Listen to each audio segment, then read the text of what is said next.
मुंशी प्रेमचंद जी की कहानी अपनी करनी ये आज के जनरेशन से बहुत ही ज़्यादा मिलती जुलती है।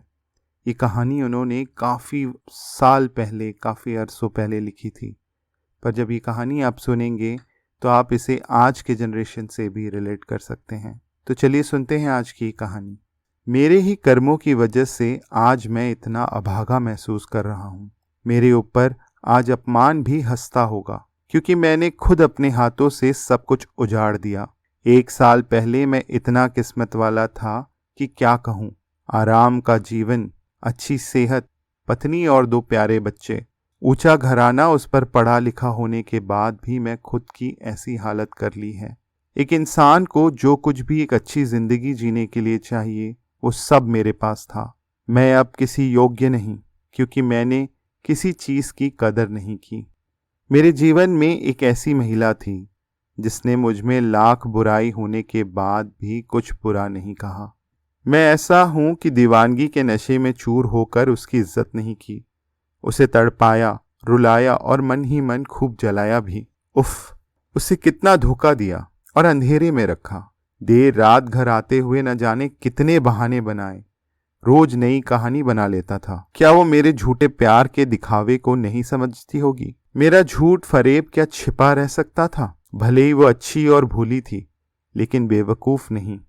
मैं जितना झूठा था वो उतनी सच्ची। मैं जितना गलत व्यवहार करता था वो उतना अच्छा करती थी। उसे दुनिया के सामने हमारे रिश्ते का मजाक उड़ाना पसंद नहीं था, इसीलिए वह मेरे व्यवहार का जिक्र लोगों के सामने कभी नहीं करती थी। शायद उसे हमेशा लगता था कि मैं एक दिन सुधर जाऊंगा और मेरे सिर से ये नशा उतर जाएगा। काश वो इतनी अच्छी ना होती, वह अपने हक के लिए मुझसे लड़ती। इसी बीच एक दिन मैं आनंद वाटिका मछलियों का करतब देखने गया था। वहां मेरी नजर अचानक एक लड़की पर गई जो फूल तोड़ रही थी। उसके कपड़े मैले थे और वो छोटी उम्र की लड़की थी, जिस वजह से वो ताजगी भरी लग रही थी। इसके अलावा उस लड़की में ऐसा कोई खास बात नहीं था। कुछ ही देर में उस लड़की ने मेरी तरफ देखा और इस तरह से नजर फेरी जैसे मैं वहां मौजूद ही नहीं था। ऐसा मेरे साथ पहले कभी नहीं हुआ था। मैं इससे परेशान होकर धीरे धीरे उस फूलों की झाड़ियों के पास पहुंच गया और खुद भी फूल चुनने लगा। मुझे देखती ही माली की वो बेटी बाग के दूसरे दिशा में जाकर फूल चुनने लगी। उसी दिन से मैं रोज उस आनंद वाटिका में जाने लगा। ऐसा नहीं था कि मुझे उस लड़की से प्यार हो गया था, बस कुछ पाने का मोह मुझे वहां खींच कर ले जाता था। मैं रोज रूप बदल कर वहां जाता, लेकिन हाथ कुछ नहीं लगता। प्यार की बात होना तो दूर की बात थी, वो मेरी तरफ देखती भी नहीं थी। इस योजना पर जब काम नहीं चला तो मैंने नई तरकीब सोची। अगले दिन अपने बुलडॉग टॉमी के साथ मैं आनंद वाटिका गया। जैसे ही वो लड़की अपने आंचल में फूल भरकर बाग से जाने लगी, मैंने टॉमी को उसकी तरफ जाने का इशारा कर दिया। वह बुलडॉग भागते हुए तेजी से उस लड़की की ओर दौड़ा। वह अपने पीछे कुत्ते को देखकर चीखते हुए तेजी से भागी और कुछ ही दूर पर गिर गई। मैं भी फटाफट छड़ी लेकर वहां गया और अपने टॉमी को 1-2 मार लगा दी। उसके बाद फूलमती के आंचल से जमीन पर गिरे फूलों को समेट उसे हाथ पकड़कर बैठा दिया। फिर उससे दुखी होकर पूछा कि तुम्हें लगी तो नहीं? ये बुलडॉग बदमाश हो गया है, इसने काटा तो नहीं? उस लड़की ने दुपट्टे से मुंह को ढकते हुए कहा कि तुमने समय पर आकर बचा लिया, वरना ये मार ही डालता। अपनी तारीफ उससे सुनकर मन को अच्छा लगा और दिल जोर से धड़का। मेरे मन में हुआ कि ये तरीका काम कर गया। उस दिन से उस फूलमती से मेरी बात होनी शुरू हुई। उसके बाद मैंने जाल फैलाया, बातें रची और न जाने क्या क्या। इन सब तरकीबों के बारे में दिलफेक किस्म के सारे लोग जानते हैं। ऐसा नहीं था कि मैं उस लड़की के सौंदर्य से प्रभावित था, क्योंकि मेरी पत्नी इंदु से सुंदर कोई नहीं हो सकती थी। फिर भी न जाने क्यों मैं उस फूलमती की धसी हुई आंखें और गालों पर फिदा हो रहा था। होते होते मैं खुद मोहब्बत के जाल में फंस गया। घर बार मुझे कुछ भी अच्छा नहीं लगता था, लेकिन मेरे इस प्रेम के बारे में किसी को खबर ना हो, इसीलिए मैं घर में इंदु से काफी प्यार से बात करता था। इस नाटक का एक ही कारण था, मैं अपनी हरकत को इसके पीछे छिपा सकूं। वक्त के साथ मैंने ये नाटक बंद कर दिया और घर व पत्नी की जरूरतों से मुंह मोड़ लिया। सच कहूं तो पत्नी से कुछ भी कहते हुए डर लगता था कि कहीं उसके मन की बात जुबां पर ना आ जाए।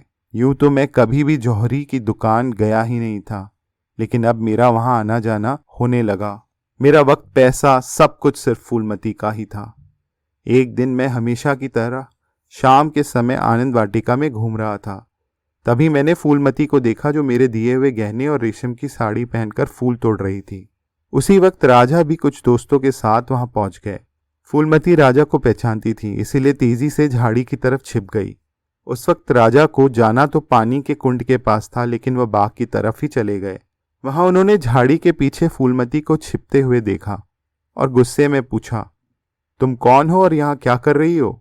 उस समय आनंद वाटिका के सारे लोग मेरी तरफ देखने लगे। मुझे भी लगा कि झट से जवाब देना चाहिए, नहीं तो पता नहीं क्या हो जाए। मैंने कहा, महाराज, ये माली की बेटी है। ये सुनते ही राजा और बिगड़ गए। उन्होंने पूछा, ये माली की बेटी है? इसके कपड़े, गहने, इन सबको देखकर कहाँ से लग रहा है ये माली की बेटी है? तभी माली भी वहां पहुंच गया और उसने जवाब में कहा, साहब, ये मेरी बेटी ही है।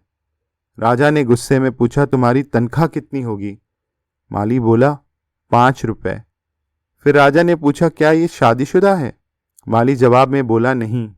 ये सुनते ही महाराज ने नाराज होते हुए कहा, इसका मतलब तू चोरी करके इसे गहने और रेशम की साड़ी देता है? अभी मैं तेरी शिकायत पुलिस में करता हूं। कमाता है 5 रुपए और बेटी को गहनों से लाद रखा है। महाराज के पैर पर गिरकर माली बोलने लगा, साहब, मेरी वफादारी पर सवाल मत उठाइए। ये इस लड़की की हरकत है। आजकल ये बड़े लोगों के साथ उठने बैठने लगी है, वहां से इसे ये सब कुछ मिला है। आप जानते हैं अमीर लोग कैसे होते हैं। इतना सब सुनते ही महाराज ने जोर देते हुए पूछा, क्या इसका संबंध किसी सरकारी नौकर के साथ है? माली ने जवाब में कहा, हाँ। फिर महाराज बोले, जब मैं तुमसे उसका नाम पूछूं, मुझे बताना होगा। वह सिर झुकाते हुए कहने लगा, बिल्कुल महाराज, सच को किस बात का भय। आप जब भी पूछेंगे मैं नाम जरूर बताऊंगा। उस समय मेरा शरीर पूरा ठंडा पड़ गया। मन में हुआ कि आज ही राजा के सामने मेरा राज खुल जाएगा और बदनामी होना पक्का है। उस समय मेरा शरीर पूरा ठंडा पड़ गया। मन में हुआ कि आज ही राजा के सामने मेरा राज खुल जाएगा और बदनामी होनी पक्की है। लेकिन महाराज ने अपने दरबार के कार्यकर्ताओं की इज्जत को यूं सरेआम उछालना ठीक नहीं जाना और नाम बाद में पूछने की बात कहते हुए अपनी गाड़ी बैठकर महल चले गए। तभी मैं अपने घर पहुंचा तो वहां एक बूढ़ी औरत दिखाई दी, जो बिल्कुल पूछताछ करने वाली जासूस महिला लग रही थी, जो चेहरे पर नकली भोलापन लेकर चलती थी। मैंने अंदर जाते ही पत्नी से पूछा, कौन थी वो? उसने बताया कि एक भिखारन थी। मेरे मन में हुआ कि वह ऐसी लग तो नहीं रही थी। मैंने गुस्से में कहा, वो भीख मांगने आई थी? ऐसा तो बिल्कुल नहीं लग रहा था। मेरी पत्नी ने मुझ पर तंज कसते हुए कहा, आजकल अंदर से कौन कैसा होता है किसी को पता थोड़ी चलता है। वो भीख मांगने के लिए आई थी, मैंने दे दी। वो कैसी है कैसी नहीं, इसकी जांच नहीं की मैंने। तब मैं नाराज होकर पत्नी का हाथ पकड़ते हुए बोला, देखो, जो भी है सच सच मुझे बता दो। मैं तुम पर बहुत भरोसा करता हूं और मुझे अपनी इज्जत किसी भी चीज से ज्यादा प्यारी है। तुम्हारे बात करने के तरीके से मैं समझ रहा हूं कि जरूर कुछ गड़बड़ है। तभी वो रोते हुए बोली, तुम मुझ पर शक मत करो। मैं इस महिला की बात में आ गई थी और घर का पूरा हाल बता दिया। मेरा गुस्सा कम हुआ और मैंने इंदुमती से पूछा, आखिर क्या हाल बता दिया तुमने उसे? उधर से जवाब आया, सब कुछ। तुम्हारे घर से ये मुंह मोड़ना, लापरवाही, बेवफाई, किसी चीज की फिक्र ना करना, मैंने सब उसे बता दिया। तुम्हें अंदाजा भी है कि घर चलाने के लिए मेरे सारे गहने बिक गए हैं। तुमने 3 महीने से घर खर्च के लिए 1 रुपए भी नहीं दिए हैं। इन सब में मेरा मन दुखी था और जब उसने प्यार से पूछा तो मैंने सारा हाल कह दिया। लेकिन आज एक बात साफ हो गई कि तुम्हें मुझ पर भरोसा नहीं है, वरना इस तरह से बात नहीं करते। ये सब जानते ही मैंने अपने दोनों हाथों से अपना सिर पकड़ लिया।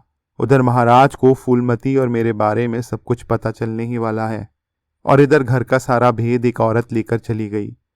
किसी तरह रात गुजारी और सुबह दफ्तर पहुंच गया। वहां पहुंचते ही मुझे महाराज का बुलावा आया। मेरे दिमाग में ये बात चल रही थी कि पक्का वो बुढ़िया महाराज की ही भेजी हुई कोई गुप्तचर होगी। उसने सारी रिपोर्ट यहाँ दे दी होगी। ये सोचते हुए मैं महाराज के पास पहुंचा। वो पूजा के कमरे में थे। उनके चारों तरफ कागज ही कागज बिखरे हुए नजर आ रहे थे। उन्होंने मुझे देखते ही नाराज अंदाज में कहा, कुंवर श्याम सिंह, मुझे जो कुछ भी पता चला है उसके बाद तुम्हारे साथ सख्ती से पेश आना होगा। उन्होंने आगे कहा कि तुम यहाँ के पुराने वसीकदार हो।